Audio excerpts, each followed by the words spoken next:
Charlie had just gotten elevated to a leadership position in his organization.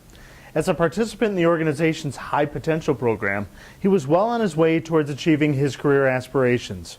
While he considered himself to be a fast tracker, he knew that he could travel down the track even faster if he was provided with some external coaching and consulting.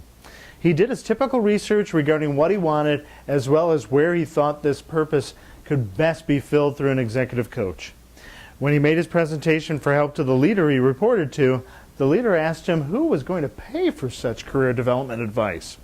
Charlie had assumed that the organization would, but the response from his leader was a rather flippant, "Well, I don't have the money." The parable above indicates Charlie's desire to engage in an executive coaching relationship, but the money issue is getting in the way.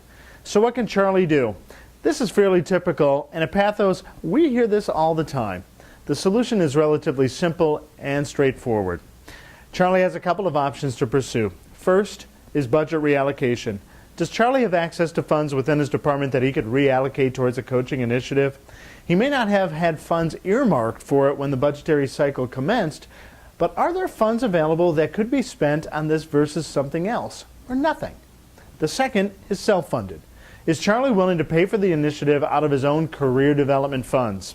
While it's great having your organization offset the costs associated with coaching, should the lack of such funds prohibit you from this opportunity for exponential growth?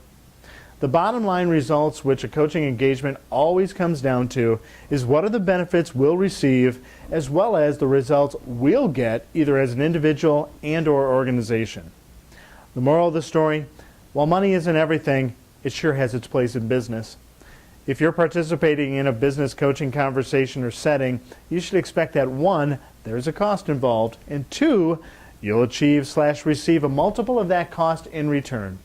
Consider executive coaching as an investment with returns paid back initially as well as over time, not just a one-time expenditure.